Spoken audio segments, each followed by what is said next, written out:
mbukeli sikwamukele kephi naphi la wethamele khona ke i1 KZN TV igama lami nguphiwe ngokwamthembu njengoba sikhuluma nawe ke osula namhlanje sihamba ke nomkhandlu umhlathuze lo mkhandlu ke uholwa umhlonisha ukhansela uXolani Ngwezi nokuyilapho khona ke kubhekwa kakhulu ke indawo ke ezakheleke imiphakathi esemakhaya siyazi ukuthi ke imiphakathi esemakhaya ikakhulukazi ke engaphansi kwalomkhandlu isikhale kakhulu ngodaba ke oluthinta amanzi olufana neva elisenyameni kodwa namhlanje siku 13 ngaphansi ke kubukhosi bakwaDube nokuyilapho khona ke umhlonishwa umeya ezohlaba isoyi okuyikhona ke okusho ukuthi ke ingqalazinda yamanzi isiqalile ke iyafakwa ikakhulukazi la kuzohlomula khona ke imiphakathi ke yamakhosi njengoba sila ke endaweni yakwaDube ku 13 siyafisa ukuthi sikhulume naye ke umhlonishwa uNgwezi ozothi ke esichazele kakhulu ngodaba ke esingalo namhlanje ukuthi mingaki imizi okuyiyona ezohlomula kulolu hlelo njengoba kuvela ukuthi ke icishe ngaphezulu kwenkulungwane imizi ezothi ikwazi ukuthi ke icoshe amanzi ngaphansi ke kwalolu hlelo siyafisa ukuthi mangabe sikhuluma naye emva kwalokho siphinde sikhulume ke nazo ke iphasimandla ikakhulukazi enikezwe ke umsebenzi ukuhola ke imiphakathi yasemakhaya esingabala ke induna kodwa siqale sitholena ke umhlonishwa sithi abakhulume namhlanje besila eWard 13 ngaphansi kwenkosi uDube ukuzo hlaba isoyi le project ka 93 million sesiqalile vele ukuyenza kulonyaka wemali sifake khona 45 million iproject ezo connecta imizi e1100 nangaphezudlwana amanzi ireticulation siqale ngokwenza lokho kuthiwa ibulk ngoba le project bibizwa ngempembeni bulk and reticulation ibulk sesiqedile ngaphakathi sine pump station yesibili sesiyakhile kanjalo nalama reservoirs eniwabonayo la isikhona amabili angakwazi ukuqukatha amanzi awu1 million ngoba istudy esisdriver esisitshelelo khona so ke le project njengoba ngisho yaqhubeka nangonyaka wemali ezayo sifakela u20 million nalowo yanyaka okunyaka okugcina sifakela u20 million ukuthi ikwazi ukuthi siyenze siqede le project abantu bala enkosini uDube la ukukhona khona ilake Cubu elisupply amanzi ebukhosini bakwaMkhwanazi elisupply amanzi esikhaweni lapha elokishini esupply amanzi eFelixton nengxenye ethile yesizwe sakwaMadlebe eniwe kovula indlela bonke amanzi bawathola la kwaDube kodwa kwaDube kunenkinga yamanzi for iminyaka eminingi kakhulu siyayiaddressa ke leyo problem siqale ngo2021 2022 financial year okuyi term of office yalo hulumeni okhona so this is not electioneering la isikhona sizo addressa udaba lwebill of rights ukuthi abantu bakwaDube banelungelo lokuphuza amanzi ahlanzekile nabo mbukeli ke sesimzwile ke umhlonishwa uNgwezi esichazela kabanzi ngalo lolu hlelo siyafisa ukuthi siphinde siye ke kubona ke labo ebengithembise ukuthi sizokhuluma nabo okuyizinduna ezakheleke lezi godi ikakhulukazi ezothi zikwazi ukuthi ke zihlomule kulona ke lolu hlelo njengoba sikhuluma nawe kuyavela njengoba ke nemfanekiso ikhona isho ukuthi isiqalile ke umsebenzi ikakhulukazi ke ozoshintsha cishe ke impilo zabantu abaningi abakuyona le ndawo asekuzona ke induna siphinde siyithole sithi ke abakhulume ngiyabonga kakhulu ke ekutheni inkosi yesizwe unzwakele ikwazi ukuhlomula enhlelweni zentuthuko sibongeleke nomphakathi wonke wakwaDube ozohlomula ngamanzi kakhulukazi abantu bekhansela ku13 ubaba uSibusiso Ndunakazi ngicabanga ukuthi umphakathi njengoba amanzi ehlupha kangaka nje thina ngicabanga ukuthi kuzophela lokho sibonga kakhulu ngokuthi sithole lengqalazinda yamanzi ngicabanga ukuthi izolekelela kakhulu umphakathi mhlambe nathi leko ndindima izokwazi ukuthi amapipe agcine efikile khona sibonga kakhulu sithemba ukuthi ke izinto eziningi sazoqhubeka zenzeke ekuhambeni kwesikhathi njengoba nomeya usithembisile ngebudget ukuthi njengoba nje kulungise indaba wonyaka mali ikhona imali ezothiwa photho kuphinde kuqhubeke kwenziwe okunye kufakwa amapipe aqhubeke kuzo zonke indawo zesizwe senkosi cabanga ukuthi lokho nje okubaluleke kakhulu siyabonga siyafisa ukubonga ithuba elithela tholwa umphakathi wakwathi sizwe sakwaDube sokuthi sikwazi ukuthi namhlanje kumbiwe isoyi lokuthi enakutholakala amanzi siyazi ukuthi amanzi ayinkinga kanjani amanzi ayimpilo yomuntu awukwazi ukuphila ngaphandle kamanzi ungaba nakho konke kodwa amanzi uma ungenawo ufana nomuntu ongenalutho ngoba yonke into iqala emanzini so ke siyafisa ukubongela isizwe sakwaDube siyafisa ukuthi amathuba afana nalawa aqhubeke izinto umphakathi uthuthukise ilethe intuthuko kubantu ukuze umphakathi usizakale isizwe sikanzwakele sikwazi ukuhlala kahle. Asiphinde ke mbukeli sibele kuyena ke umhlonishwa umeya umhlonishwa uXolani Ngwezi ozothi ke ephinde futhi ke esichazele kabanzi ikakhulukazi ngakho konke ngempela ke okuthinta ke lolu suku okuthinta lolu daba njengoba kuyavela ukuthi ke ngempela ke umkhandlu ufake imali eningi uqinisekisa ukuthi ke lolu hlelo ke luyaphumelela. Asibele kuyena ke umhlonishwa sithi abakhuluma. We know ukuthi kunabantu abangasebenzi endaweni zamakhosi kunabantu abahola impesheni. We still provide amanzi kulabo bantu even emalokishini nasemadolobheni sinezaphulelo esinazo kwi-budget yethu to cater for those people. Kodwa akibo bonke abantu abahlala endaweni zamakhosi abaphuwa. Amakhansela ethu la ewa 13 nje ukhansela uNdunakazi uyikhansela lomkhandlu waseMhlathuze uyahola njalo makuphela inyanga. He can pay for what? Induna zine stipend ezisithola ku-COGT. They can pay for what? Abasebenza kumasipala waseMhlathuze abahlala la endaweni yenkosi uDube, they are not poor, they can pay for what?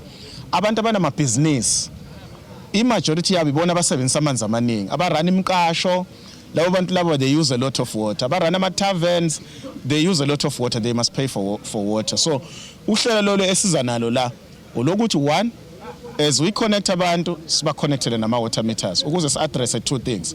One is revenue collection ukuthi sikwazi ukuqoqa intela ethile ukuthi makuqhuma amapayipi sibe nayo imali yokuyolungisa amapayipi, sibe nayo imali yokukhokhela abasebenzi, sibe nayo imali yokuthenga amathaya, sibe nayo imali yopetrol ukuthi labantu bakwazi ba-monitor ukusebenza kwamanzi endaweni zamakhosi. Ngaphezu kwalokho sifuna u-address udaba lwama-water losses. U-AG umcwaningi Mabhuku has said ama-water losses ethu aku-62%, although sesiwarejistile manje they are around 58% njengamanje. Siluza imali engango-350 enhlelweni zamanzi esiwahambisa ikakhulu endaweni zamakhosi which we can't account for. I can tell you ukuthi ukuklina ilithe elilodwa lamanzi eMhlathuze silenze likwazi ukuphuzeka ngokwemithetho elawulwa indaba ye-water provision noma i-Water Act. Siluza imali engango-350 million on what is called water losses. Lawo manzi akuwona amanzi othi mawuhamba la emphakathini eMhlathuze wabona ukuthi akugobhoze ahambe emahlathini noma kuphi. It's water that we provide endaweni zamakhosi which we can't account for. It's not always correct that abantu abahlala endaweni zamakhosi baphuwa. They are not poor abanye babo but bakhona abantu abaphuwa ngenxa yezimo ezikhona. Siyazi ukuthi abantu njengamanje ume uyafisa ukuthi amanzi akhokheleke noma esathi azokhokhelwa ngabathile kodwa siyabona cha amanzi khona kufanele siwakhokhela amanzi ngoba ayiservice ayasetshenzwa ayahlanzwa kwenziwa izinto eziningi siyafisa kumphakathi wakwethu ukuthi ke ukuze sithola amanzi angahluphi sifane nabantu basemalokishini ngoba vele sisendaweni eright icubhe lethu yonke into yethu nathi sikwazi ukuhlangabezana nomasipala. Sibonga kakhulu egameni lenkosi yesizwe uNzwakele sibongela umphakathi nje ukuthi hayi seyifikile intuthuko siyayibona ke njengamanje umeya kade ezoyithula no speaker. Mbukeli ke ngaphambi ukuthi siye emaphethelweni asibheke ke into ethi kuzokhumbuleka ukuthi cishe ke endaweni eziningi esemphakathini ikakhulukazi endaweni zamakhosi imphakathi uma ngabe ikhala ngokunye iyaye ke ibulaleke okunye. Ila sesibone khona nengqalazinda yamanzi ithinteka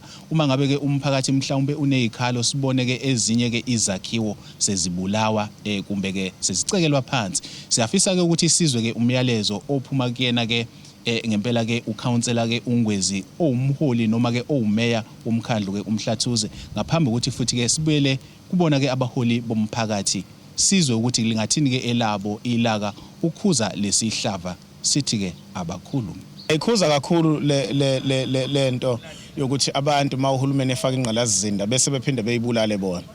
Either ngoba bemhlambe befuna ukuyizuzisa bona noma kanjani ngoba lokho kubuyisela uhulumeni emuva nemiphakathi emuva. Abantu bala kwaDube bahlala isikhathi eside beneyinkinga zamanzi la eWard 13 abakwazi ukuthi mase kunengqalazizinda baphinde bayibulale bona bayibuyisele odakeni. Kufanele ukuthi siqhubekele phambili ngoba indawo ezineyinkinga zamanzi nothi kuphela la eMhlathuze ziningi kakhulu nendawo futhi iningizimu Afrika yonke.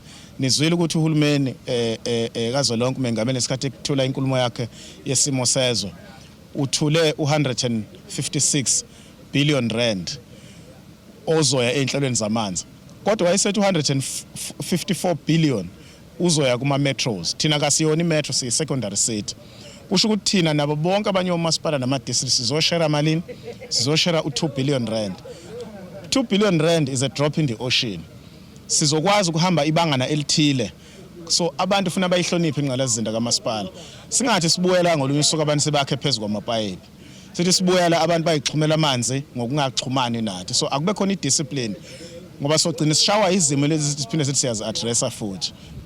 Siyacela-ke emphakathini wakonzwakele ukuthi njengoba le ngqalasizinda isilethiwe emphakathini, abayiphathe kahle phela bayigade. Umuntu nomuntu owakhele isizwe sakaDube akabe yihlo lokubhekela ukuthi akukho abantu abazodamaja yonke lo msebenzi ongaka osuyenziwe bawucekele phansi, kodwa abantu abawuphathisa kwezikhali zamantunga balibonge leli thuba lokuthi sekuphela iminyaka amanzi bengenawo, manje amanzi sebezoba nawo azongena emakhaya, isimo sempilo sizoshintsha ngesafana nakuqala. Ngithokoza kakhulu, ngicabanga ukuthi la kwaDube sahlela ukuthi kufanele uma ukuthi kukhona umuntu akukhulumakho aye ebuholini kuqala ngaphambi kokuthi ayenze into. So ngicabanga ukuthi mhlambe kule ngqalasizinda izovikeleka kakhulu ngoba thina sizinduna, njengoba ubona nje akukho la iphazamiseka khona ngoba sifundisiwe sizinduna ukuthi umuntu kufanele uma akha kube ne-reserve road emgwaqeni. Okwesibili kuma driving ways angene emakhaya kufanele ibe khona i-reserve. So ngicabanga ukuthi ayikho into ezophazamisa, sikhona sizinduna nalapha abantu sebesondele khona phela abantu babekwa singakafiki thina lo mkhandlu lo osebenza nesizwe. So njengamanje thina siyazi ukuthi masibeka umuzi kufuneka uhlukaniswe u6 meters yonke imizi, awukho umuzi okufuneka ubiye uthango phezulu kolunye uthango. Ngifisa ukuthi ke hayi ngiyabacabanga abantu bakwethu ukuthi amanzi ngeke baze bawavandarize. Nginethemba lokuthi inkosi ekhona njengamanje sibonile iyomukela idifethi zokuthi umkhandlu wesizwe usebenza kahle nomphakathi uyayiveza yonke into eyenzekakho njengoba sila nje. Angiboni ukuthi kuyokwenzeka lokho. Siyokhuleka ke sizwe nama kungathiwa khona mhlawumbe isiqashe ngoba eziqashe ingenza lokho. Bayihloniphe kakhulu ingqalasizinda yethu kakhulukazi yamanzi ngoba amanzi ugesi iyona into esibona ukuthi sifuna ibe impumelelo ezweni sikanzwakela.